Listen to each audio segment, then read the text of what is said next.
Sir no.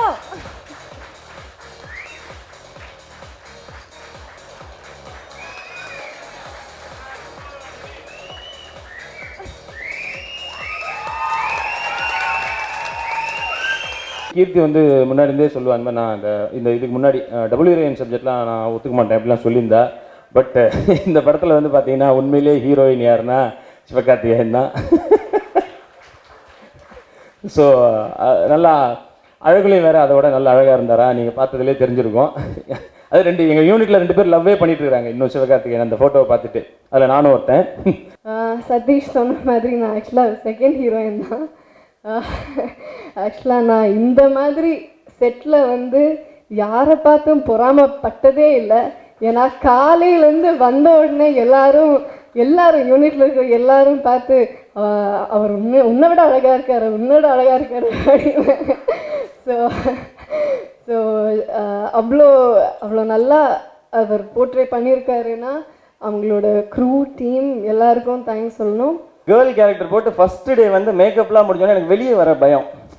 அந்த ஊர்லெலாம் பொண்ணுங்க அப்படியே மறைஞ்சிருந்தே எட்டி பார்ப்பாங்கல்ல, அந்த மாதிரி இப்படி எட்டி பார்த்தேன். சும்மா வாமா வெளியே வாமான்லாம் கூப்பிடாதீங்க, இருங்க நான் சொல்லி இருங்க, கொஞ்சம் டைம் எடுக்குமா இல்லையா அப்படின்னு சொல்லி நான் வெயிட் பண்ணுங்க அப்படின்னு சொல்லி அந்த ட்ரெஸ் எல்லாம் இப்படி இழுத்து விட்டுக்கிட்டே இப்படியே நடந்து இப்படியே ஸ்லோவாக இப்படியே வந்து நின்னேன். பிசி சார் இப்படியே பார்த்தாங்க. ஐயோ அப்படின்னாங்க. ஐயோவா போச்சா, அப்போ ஏற்கனவே வேறு ஒரு 20 நாள் ஷூட்டிங் பண்ணிட்டோமே, இப்போ ஒன்றும் பண்ண முடியாது. இல்லை இதுக்கு வேறு மாதிரி லைட் பண்ணணும்னு சொல்லி எனக்கு பிசி சார் என்னை ஃப்ரேமில் காமிச்சதுக்கு அப்புறம் தான் அந்த கான்ஃபிடென்ஸே வந்துச்சு. ஓகேன்னு அந்த முதல் நாள் வந்து எப்படி இந்த கேரக்டருக்கு எப்படி நடிக்கணும்னே தெரில, எப்படி பண்ணாலும் அது வேறு மாதிரி இருக்காது, இது என்னவா இருக்கும், இது எப்படி பிடிக்கிறது அப்படின்றது தெரில. அண்ட் இந்த 42 நாள் நடித்து முடிச்சப்பறம் இப்படி வர முடியல, எது பேசினாலும் ஹலோ ஹாய் அப்படி ஆயிடுச்சு. எனக்கு ஒரு பிரேக் கொடுக்குறீங்களா, ஒரு 20 நாள் பிரேக் கொடுங்க, கொஞ்சம் டைம். என்ன பண்ணுவீங்கன்னா ஒன்றும் பண்ண மாட்டேன், சும்மாவே உட்காந்துருப்பேன் வீட்டில், அப்புறமா வரேன் ஷூட்டிங்க்கு அப்படின்னு சொல்லி இதான் பண்ணது இது. அண்ட் பட் இது ஒரு பயங்கரமான எக்ஸ்பீரியன்ஸ். இது முதல்ல வந்து பொண்ணுங்களை எவ்வளோ கலாச்சிருக்கீங்க நீங்க, எங்க கஷ்டம் புரியுதா இந்த படம் பண்ணது?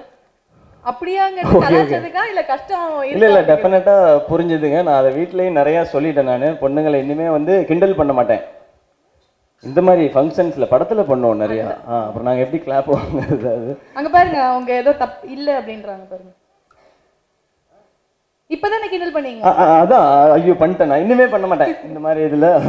சரி okay. Like how beautiful you were அப்படின்னு அவ்வளோ அழகாக. இல்லை பியூட்டிஃபுல்னு முன்னாடி சொல்கிறதெல்லாம் கூட ஓகேங்க. ஒரு நாள் நாங்கள் ஒரு சீன் எடுத்துகிட்டு இருந்தோம், மானிட்டர் பார்த்துட்டு இருந்தோம், எல்லாருமே பார்த்துட்டு இருந்தோம். திடீர்னு யாரோ ஒருத்தர் இடுப்பு கிள்ளிட்டு ஓடிட்டாங்க. ஆஹா.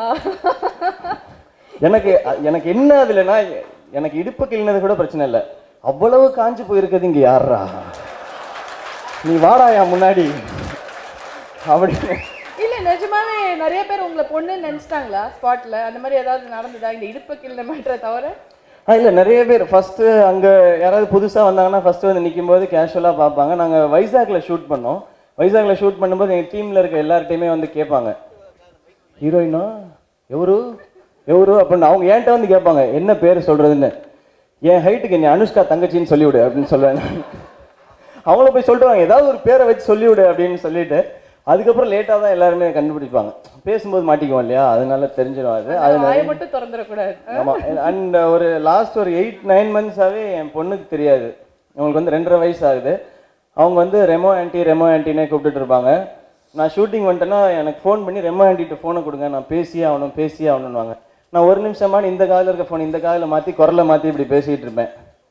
என்ன நடுவில் அப்பா வாய்ஸ் வருது அப்படின்னா, ஐயோ அப்பாவுக்கு இந்த வாய்ஸ் வர்றதே பெரிய விஷயம்மா, நீ கொஞ்சம் நேரம் வைமா ஃபோன் அப்படின்னா.